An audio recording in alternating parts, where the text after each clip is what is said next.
வணக்கம். செல்வகுமாரின் அதிகாலை வானிலை ஆய்வறிக்கை. அதிகாரப்பூர்வ வானிலை அறிக்கைக்கு இந்திய வானிலை ஆராய்ச்சித்துறை அறிக்கையை பார்க்கவும். 2026 ஜூன் 2 செவ்வாய்க்கிழமை அதிகாலை நிலவர வானிலை பதிவு. வானிலை அமைப்பு: அரபிக்கடலிலே லட்சத்தீவு மற்றும் கேரளாவிற்கும் இடைப்பட்ட பகுதியில் காற்று சுழற்சி நெருங்கி இருக்கிறது. இன்றைக்கு தேதி 2, நாளை 3, மேலும் நெருங்கும் நாளை 3ஆம் தேதி. 4ஆம் தேதி மிக நெருக்கமாக வந்து பருவமழையை தொடங்கிவிடும். 4ஆம் தேதி தொடங்கும் பருவமழை படிப்படியாக தீவிரமடையும். தமிழ்நாட்டிலே பெய்து கொண்டிருக்கூடிய வெப்பச்சலன இடிமழை பொழிவு இன்று முதல் படிப்படியாக பரவலாகும். கடலோர மாவட்டங்களுக்கும் நெருங்கும். நேற்றைக்கே திருவள்ளூர் வந்திருக்கிறது மழை. திருவள்ளூர், திருப்பத்தூர், ராணிப்பேட்டை, வேலூர், கிருஷ்ணகிரி எல்லாம் நல்ல மழை.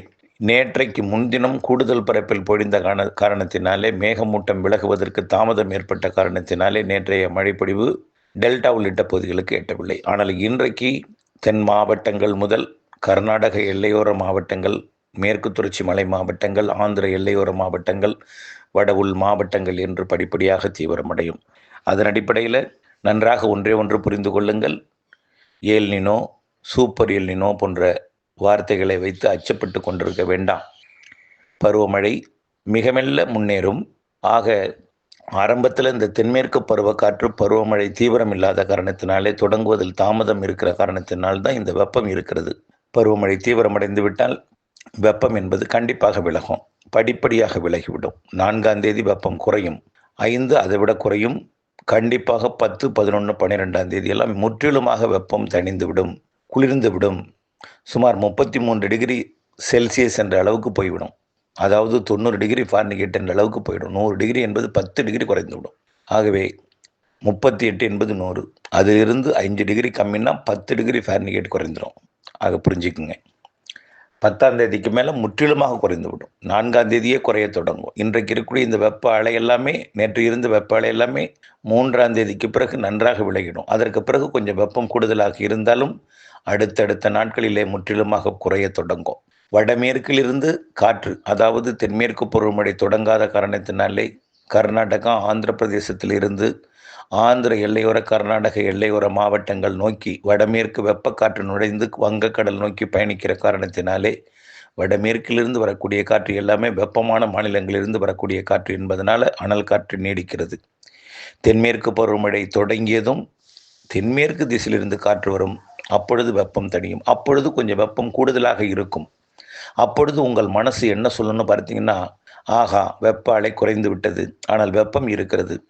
ஆகோ இந்த எல்லினோவின் தாக்கம்தானோ, சூப்பர் எல்லினோ தாக்கம்தானோ, ஆக இந்த ஆண்டே இப்படி வெப்பம் இருக்கிறதே, அப்போ அடுத்த ஆண்டு நாம் இறந்து போய் விடுவோமோ என்கின்ற மனசு அப்படியே உங்களை மனதிலே போட்டு வாட்டும்.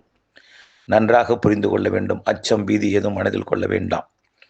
வடமேற்கிலிருந்து வெப்பக்காற்று வருகிற காரணத்தினாலே சென்னை, திருவள்ளூர் உள்ளிட்ட மாவட்டங்களிலே அனலாகி இருக்கிறது. தென்மேற்கு பருவமழை தொடங்கியதும் தென்மேற்கு திசையிலிருந்து பாலக்காட்டு கணவாய் மற்றும் மைசூரு, ஆரியங்காவு கணவாய், ஆரல்வாய்மொழி கணவாய் வழியாக வரக்கூடிய காற்று மேற்கு தொடர்ச்சி மலையில் மழைப்பொழிவை கொடுக்கும். மேற்கு மாவட்டங்களை முற்றிலுமாக குளிரச் செய்யும். மேற்கு தொடர்ச்சி மலைப்பகுதிகளில் மழைப்பொழிவை கொடுக்கும். அங்கிருந்து வரக்கூடிய காற்று வெப்பமடைந்து மேலடுக்கு வரும்பொழுது கீழே கொஞ்சம் மணலாக வரும். கிழக்கு காற்று சந்திப்பு ஏற்படுத்தி மாலை இரவு இடிமழை பொழிவு ஏற்படுத்தி குளிரச் செய்யும். படிப்படியாக குளிர்ந்த பிறகு கடலோர மாவட்டங்கள், வடகடலோரமும் மேற்கு காற்று வடமேற்கு காற்று ஓய்ந்து மேற்கு காற்று வெப்பக்காற்றும் ஓய்ந்த பிறகு மொத்த இடிமழை பொழிவு இரவு நேரங்கள் கொடுத்த பிறகு மொத்தம் குளிர்ந்துவிடும். 8, 9, 10 என்று படிப்படியாக தினசரி 1 டிகிரி குறைந்து கொண்டே போகும். 12ஆம் தேதிக்கு பிறகு 10 டிகிரி ஃபாரன்ஹீட்டில் குறைஞ்சிடும். கவலைப்படாதீங்க. பருவமழையை பொறுத்த வரைக்கும் ஆரம்பம் கொஞ்சம் உங்களுக்கு அவர்கள் சொல்வது போலவே இருக்கிறதே, உலக வானிலையாளர்கள் சொல்வது போலவே இருக்கிறதே. ஆக பசிபிக் பெருங்கடல் எல்னினோவோட தாக்கம் தானா இது? பசிபிக் பெருங்கடலில் வரக்கூடிய ஆண்டுகள் வரக்கூடிய சூப்பர் எல்னினோவின் தாக்கமோ இது என்று உங்களை கற்பனை செய்ய தூண்டும். தயவுசெய்து புரிஞ்சுக்கங்க. நிலநடுக்கோட்டுக்கு தெற்கே இருக்கக்கூடிய நீராவி வெப்ப நீராவி. பசிபிக் பெருங்கடல் பகுதியிலிருந்து வரக்கூடிய காற்று கொஞ்சம் ஆரம்பத்தில் வெப்பம் நீராவியாக இருந்தாலும் இமயமலை பகுதியிலிருந்து வரக்கூடிய காற்று, அதாவது பருவமழை முன்னேறி தொடங்கியதும் நல்ல ஒரு குளிர்விக்கும் காற்று கிடைத்து அரபிக்கடலோட வடக்கு பகுதியிலிருந்து வரக்கூடிய காற்றெல்லாம் குளிர்விக்கும் காற்றாக அமைந்து கிழக்கு காற்றும் படிப்படியாக மழைப்பொழிவு தொடங்கியதும் அதிலிருந்து வரக்கூடிய குளிர்விக்கும் தன்மை கூடி மழைப்பொழிவு வெப்பச்சலன இடிமழைப்பொழிவு பரப்பில் கூடும். தென்மேற்கு பருவமழையும் வலுக்கும். ஆக ஆரம்பத்தில் முதல் வாரத்தில் கொஞ்சம் தொய்வு நிலை போல் உங்களை கற்பனைக்கு தள்ளினாலும், கஷ்டத்திற்கு தள்ளினாலும், அது ஆரம்பம் அப்படித்தான் இருக்கும். ஆனால் படிப்படியாக முற்றிலும் எல்லாம் விலகும். ஜூன் 2வது வாரத்தில் விலகும். 3வது வாரத்தில் முற்றிலும் விலகும். ஜூன் 15லிருந்து நல்ல மழை காத்திருக்கு. ஜூன் 18லிருந்து மேலும் நல்ல மழை காத்திருக்கு. உறுதியாக ஜூன் இறுதி வாரத்தில் வலுத்த தென்மேற்கு பருவமழை. ஜூன் ஜூலை அதாவது படிப்படியாக அதிகரிக்கும் தென்மேற்கு பருவமழை. ஜூலை ஆகஸ்டில் வலுத்த மழை. எப்பொழுதும் நம்ம சொல்லிகிட்டே இருப்போம், ஆகஸ்டில் தான் வலுக்கும் மழை, ஆகஸ்டில் தான் அணை நிரப்புன்னு சொன்னோம். ஆனால் இந்த ஆண்டு அப்படி கூட இருக்காது. பொதுவாக ஆகஸ்டில் தான் அணை நிரப்புன்னு சொன்னோம். போன வருடம் மட்டும்தான் ஜூலையில் நிரப்பணும். ஆனால் இந்த வருடமும் ஜூலை இறுதியில் நிரப்பும்னு சொல்லிட்டு இருக்கோம். ஆகஸ்டில் உபரி நீர் திறக்கும் அளவிற்கு தென்மேற்கு பருவமழை இருக்கும்னு சொல்லிட்டு இருக்கோம். அதன் அடிப்படையில் இந்த முன்கூட்டியே இதை உங்களுக்கெல்லாம் தொடக்கத்தில் இந்த அறிக்கையை சொல்வதற்கு காரணம், உங்களிடம் இருக்கக்கூடிய அபரிவிதமான ஒரு அச்ச உணர்வை போக்கும் விதமாக தான் இதை நான் பதிவு செய்யணும். ஆக ஒரு 10-15 தினங்களுக்கு உங்களுக்கு போதிய மழை இல்லாமல், அதாவது தென்மேற்கு பருவமழை ஒரு பெரிய அளவில் தீவிரம் இல்லாமல், அணைகளை நிரப்பாமல் இருக்கும். அணைகளை நிரப்பும் அளவிற்கு சக்தி இல்லாமல் இருக்கலாம், ஆனால் இருக்கும். ஆனால் உங்களுடைய எதிர்பார்ப்பு உடனடியாக தீர்க்க வேண்டும் என்பதுதான். ஆகஸ்டில் தான் வழக்கமாக நிரம்பும். ஆனால் இந்த வருஷம் நம்ம முன்கூட்டியே ஜூலை இறுதியில் நிரம்பும்னு சொல்லியிருக்கோம். கடந்த ஆண்டு ஜூன் இறுதியிலேயே நிரம்பும்னு சொன்னோம், நிரம்பியது. இவையெல்லாம் புரிந்து கொள்ளுங்கள். இந்த ஆண்டு ஜூலை இறுதியில் நிரம்பும், ஆகஸ்டில் கண்டிப்பாக நிரம்பும். ஆக வரக்கூடிய நாட்கள் அப்டேட்ஸோடு இணைந்திருக்கணும். இன்றைக்கு எப்படி இருக்கும் வெப்பச்சலன இடிமழை பொழிவு, நாளைக்கு எங்கே இருக்கும் வெப்பச்சலன இடிமழை பொழிவு, அதற்கு பிறகு தென்மேற்கு பருவமழை தொடக்கம் எப்படி, அதோடு இணைந்த வெப்பச்சலன இடிமழை பொழிவு எப்படி என்பதை பார்ப்போம். இன்னைக்கு பார்த்தீங்கன்னா தென் மாவட்டங்களில் தீவிரமடைய போகிறது வெப்பச்சலன இடிமழை பொழிவு. இன்றைக்கு அதாவது விருதுநகர், அதாவது வால்பாறையிலிருந்து கன்னியாகுமரி வரைக்கும் முதல்ல மழை பொழிவு தொடங்கும். பிறகு அது என்ன செய்யும்னா கொடைக்கானல் மலைப்பகுதிக்கு பலத்த மழை பொழிவை கொடுக்கும். அதே நேரத்தில் விருதுநகர், மதுரை, தேனி மாவட்டங்களுக்கும், அதனைத் தொடர்ந்து திருநெல்வேலி, தென்காசி, கன்னியாகுமரி மாவட்டத்திற்கும், தூத்துக்குடி மாவட்ட உள்பகுதிகளுக்கும், விருதுநகர் கிழக்கு பகுதிக்கும், ராமநாதபுரம் மற்றும் சிவகங்கை, மதுரை மாவட்ட பகுதிகளுக்கும் மழை பொழிவை தொடக்கும். அதே வேளையில் இன்றைக்கு முன்னிரவிலே, மதியத்திற்கு பிறகு மாலை முன்னிரவிலே நீலகிரி, கோயம்புத்தூர், திருப்பூர் மற்றும் திண்டுக்கல், கரூர், ஈரோடு போன்ற மாவட்டங்களுக்கும், அதனைத் தொடர்ந்து கிருஷ்ணகிரி, தருமபுரி உள்ளிட்ட மாவட்டங்களுக்கும் மழை பொழிவை கொடுக்க தொடங்கும். இன்றைக்கே டெல்டாவை நெருங்கும். நேற்று முன்தினம் போல் கல்லணை, தஞ்சாவூர் மற்றும் திருக்காட்டுப்பள்ளி, பூதலூர் வரைக்கும் கொடுக்கலாம். ஆனால் கடலோரம் குளிர்வித்துவிடும். சென்னை உள்ளிட்ட பகுதியில் நேற்றைக்கு திருவள்ளூர் நெருங்கிவிட்டது. இன்றைக்கு சென்னையை நெருங்க வாய்ப்பிற்கு. ஒருவேளை நெருங்காமல் செங்கல்பட்டு மாவட்டம் மற்றும் காஞ்சிபுரம் மாவட்டத்தோட மேற்கு பகுதியுடன் விடைபெற்றாலும் கவலைப்படாதீங்க. நாளை 3ஆம் தேதி நெருங்கும். 4ஆம் தேதி உறுதியாக கோடியக்கரை முனை வரைக்கும் எட்டும். கண்டிப்பா நாளை மறுதினம் மன்னார்குடியை தாண்டும் வெப்பச்சலன இடிமழை பொழிவு. 4ஆம் தேதி வியாழக்கிழமை நாகப்பட்டினம் மாவட்ட கடலோரம், மயிலாடுதுறை மாவட்ட கடலோரம், தஞ்சாவூர் மாவட்ட கடலோரம், புதுக்கோட்டை கடலோரம், கடலூர் கடலோரம், விழுப்புரம், புதுச்சேரி கடலோரம் என்று செங்கல்பட்டு, சென்னைக்கும் கிடைக்கும். வரக்கூடிய வியாழக்கிழமை 4ஆம் தேதி அன்றைக்குத்தான் பருவமழையும் தொடங்குகிறது. ஆக 4ஆம் தேதிக்கு பிறகு படிப்படியாக வெப்பம் தணியும். 12ஆம் தேதிக்கு மேல் முற்றிலுமாக குளிர்ந்துவிடும். 10 டிகிரி ஃபாரன்ஹீட் குறைஞ்சிடும்.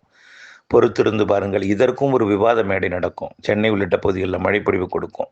சூப்பர் எல்லினோ என்று சொன்னார்களே, இப்பொழுது மழை பொழிகிறதே, வெப்பம் தணிந்து விட்டதே, என்ன நடக்கப் போகிறது, என்ன நடக்கிறது, வானிலை என்ன சொல்கிறது என்று மீண்டும் யார் சொன்னார்களோ அவளிடமே கேட்டுக்கொண்டிருப்பார்கள். இதுவும் நடக்கும். அதாவது ஜூன் 10 தேதி 12 தேதிக்கு மேலே, ஜூன் 15 தேதியிலெல்லாம் இதுவும் ஒரு பெரிய விவாத மேடையாக மாறும்.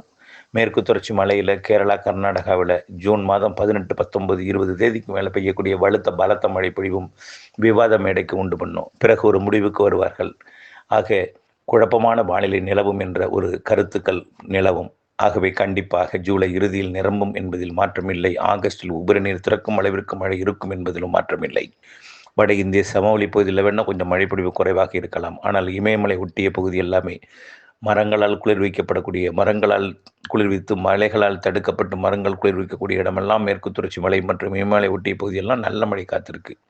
தமிழ்நாட்டிலும் அதனால் வெப்பச்சலன இடிமழை பொழிவு இருக்குது. பாலக்காட்டு கணவாய்க்கும் சாரல் மழை எல்லாம் இருக்கிறது. இன்றைக்கு மாலை இரவு பாலக்காட்டு கணவாய்க்கு ஒதுக்கி ஆங்காங்கே மழை பொழிவை கொடுக்கும். நாளைக்கு இன்னும் கூடுதல் பரப்பில் கொடுக்கும். தென்மேற்கு பருவமழை தொடங்கியதும் கொஞ்சம் புழுக்கமான வானிலையுடன் கூடிய தென்மேற்கு பருவமழை உள் மாவட்டங்களில் நீடித்து வெப்பச்சலனத்துடன் கூடிய தென்மேற்கு பருவமழை பெய்யும். ஆகவே இதில் எல்லாமே உங்களுக்கு புரிந்திருக்கும்னு நினைக்கிறேன். கொஞ்சம் ஆரம்பம் உங்களுக்கு சந்தேக பார்வையில் ஏற்படுத்தினாலும் உங்களுக்கு மாதிரிகள் இப்பொழுது எதுவுமே காட்டாது. ஆசிய பகுதியில், அதாவது வியட்நாம், கம்போடியா, லாவோஸ் மற்றும் சீன பகுதிகளில் தான் அதிக மழை பொழிவு கொடுப்பதாக வானிலை மாதிரிகள் காட்டும். படிப்படியாக இந்தியா பக்கம் திரும்பி காட்டும். அரபிக்கடலோரம் காட்டும். அதை பொறுத்திருங்கள். அந்த மாதிரி எல்லாம் விரைவிலே மாறி வரும் என்பதையும் தெரியப்படுத்த விரும்புகிறேன். ஆகவே கண்டிப்பாக ஜூன் 18, 19, 20 என்று, அதாவது வரக்கூடிய 4ஆம் தேதி தொடங்கி 12ஆம் தேதி தீவிரமடைந்து 18ஆம் தேதி மேலும் தீவிரமடைந்து இம்மாத இறுதியில் ஜூன் இறுதியில் மேலும் தீவிரமடைந்து ஜூலையில் 3-4 வாரங்கள் வலுத்த மழைப்பொழிவை கொடுத்து ஜூலை இறுதியில் நிரப்பி ஆகஸ்டில் உபரிநீர் திறக்கும் அளவிற்கு மழைப்பொழிவு இருக்கும். செப்டம்பர் அக்டோபரில் நாம் சொன்னது தான். தென்மேற்கு பருவமழை வலுத்த மழைப்பொழிவாக ஆந்திர பிரதேசம் பொழியும் பொழுது கூட தமிழ்நாட்டின் சென்னை உள்ளிட்ட பகுதிகளுக்கு பொழியும்னு சொல்லிட்டு இருக்கேன். ஆக தென்மேற்கு பருவமழை வலுத்த மழைப்பொழிவை கொடுத்து கொண்டிருக்கும். அதே வேளையில் அப்படியே வடகிழக்கு பருவமழையாக தலைகீழாக திரும்பும். கடந்த ஆண்டு அப்படித்தான் திரும்பியது. அப்பொழுது எப்பொழுது தென்மேற்கு பருவமழை நிறைவடைந்தது, எப்பொழுது வடகிழக்கு பருவமழை தொடங்கியது என்றே தெரியாத அளவிற்கு உங்களுக்கு மழைப்பொழிவை கொடுக்கும். கண்டிப்பாக வடகிழக்கு பருவமழை மிக அபரிவிதமாக இருக்கிறது. அதில் எந்த மாற்றமும் இல்லை. சிறு நிகழ்வும் வலுவான மழைப்பொழிவு தரும் என்று ஏற்கனவே சொல்லிக்கொண்டே இருக்கிறோம். ஆகவே எதையும் பற்றி கவலைப்படாமல் வானிலை அப்டேட்ஸுடன் இணைந்திருக்க அன்போடு கேட்டுக்கொள்கிறேன். ஆக எப்படியாவது நீங்கள் இந்த வெப்பத்தை ஒரு 2-3 நாளைக்கு கழித்துட்டீங்கன்னா போதும். 4ஆம் தேதிக்கு பிறகு முற்றிலுமாக படிப்படியாக தினந்தனம் 1 டிகிரி குறையும். 12ஆம் தேதிக்கு பிறகு 10 டிகிரி குறைஞ்சிருக்கும். ஃபாரன்ஹீட்டில் 100 என்பது 90 குறைந்திருக்கும். ஆகவே தயவுசெய்து புரிந்து கொள்ளுங்கள். இணைந்திருங்கள் அப்டேட்ஸுடன். நன்றி.